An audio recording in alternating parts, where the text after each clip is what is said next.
మీ business ఏదైనా మీ ఊర్లో promotion చేయాలంటే అది సుమన్ టీవీతోనే సాధ్యం. ఇప్పుడే సంప్రదించండి.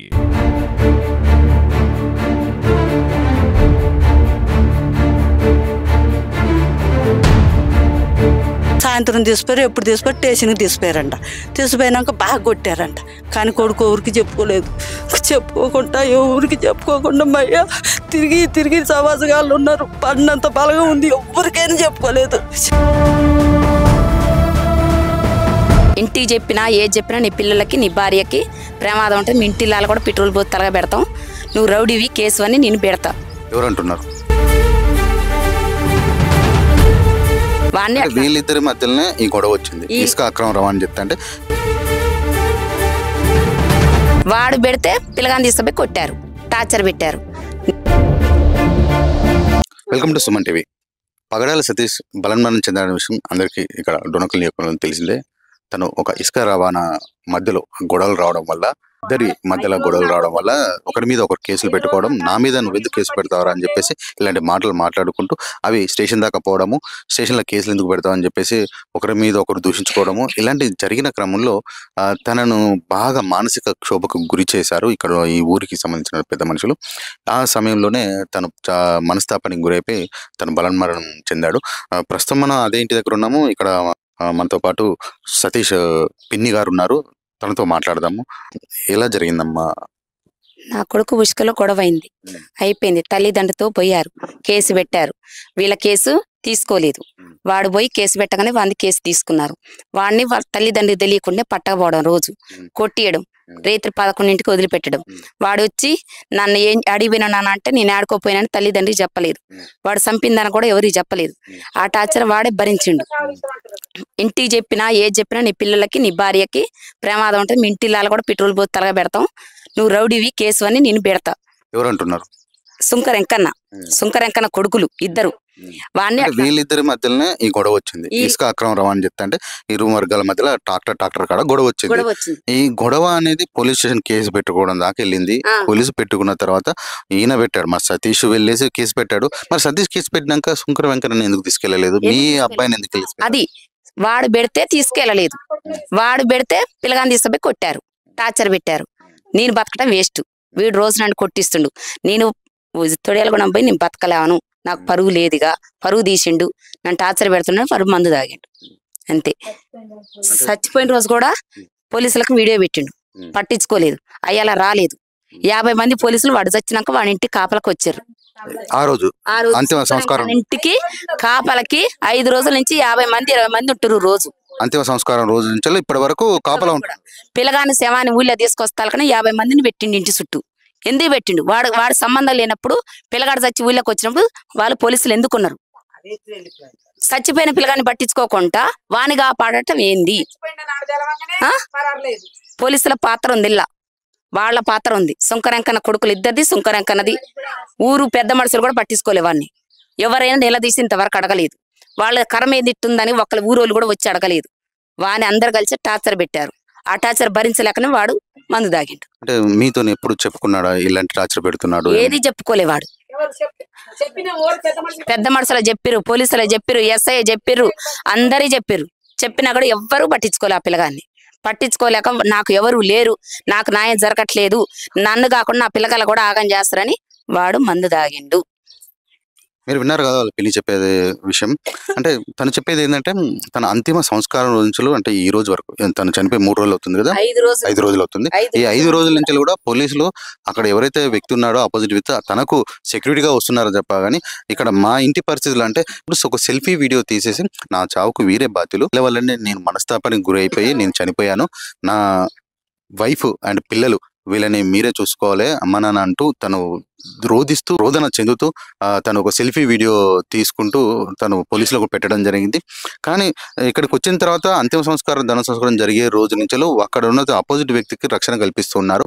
అంటే తన మీద తను ఒక సెల్ఫీ వీడియో తీసుకొని దానికి అంటే ఒక సాక్ష్యంగా తను పెట్టినప్పుడు వాని మీద కేసు ఫైల్ చేయకుండా తనకు సెక్యూరిటీగా వస్తున్నారని చెప్పేసి మనతో పాటు వాళ్ళ పిన్ని బంధువులు మనతో చెప్పుకుంటున్నారు. మనతో పాటు మరొకరు ఉన్నారు, వాళ్ళ బంధువులు మరి ఇంటి పక్కన ఉంటారు. ఏంటమ్మా ఏం జరిగింది?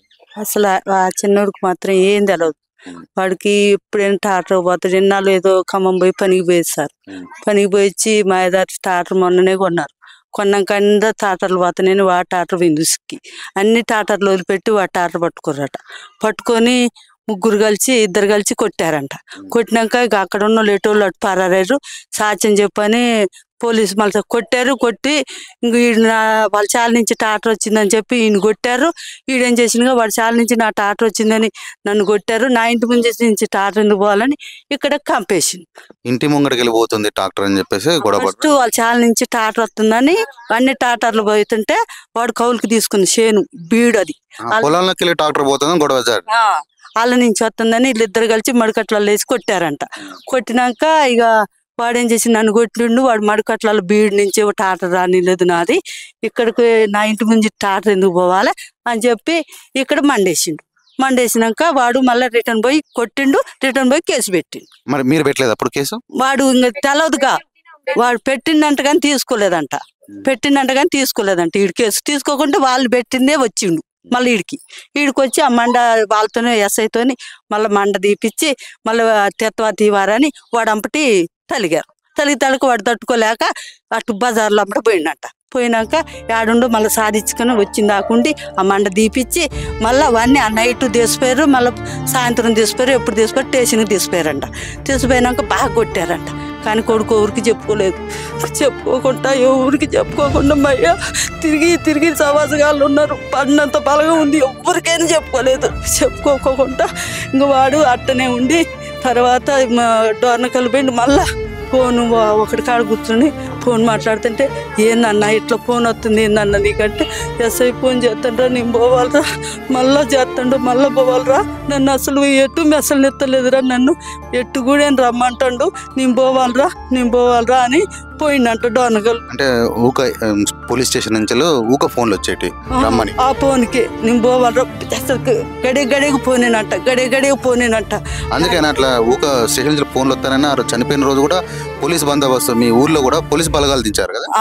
అయితే ఇక పోయిన ఎస్ఐ ఫోన్ చేస్తే పోవాలిగా, మరి తప్పు చేసినోడు కాదుగా, పోయినాక ఏం చేసిందంట అలా గుర్తుపెట్టి ఇట్ట వెనక్కిరగదీసి ఇట్ట పెట్టి ఏం కొట్టుడంట. కొట్టితే కిటికీల నుంచి చూసి అని ఎగురుతుండంట. ఈడు ఇంక కొడతారుగా, వాడికి ఎవడు అండలేదుగా, వాడు ఎవరికి చెప్పుకోలేగా.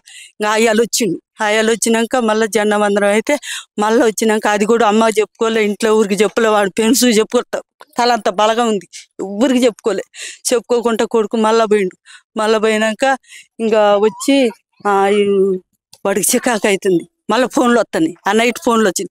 రేత్రి వచ్చిందంట, ఒక ముద్ద తినలేదో పిల్లలతో కూడా మాట్లాడలేదంట. వాడు భయం పడదు కడుపులో. ఆ కేసు ఈ కేసు రౌడీకి హిస్టరీ మీద పెడతాం, నిన్ను జీవితాంతకాలం చెంటజల నుంచి అల్లదీయం అని పోలీసులు అన్నారంట వాడితో. అంటే కొడుకు భయం పడి డోర్నకల్లో మందు కొనుక్కుండు. ఆడంతా తాగిండు, అక్కడే తాగిండంట సారు.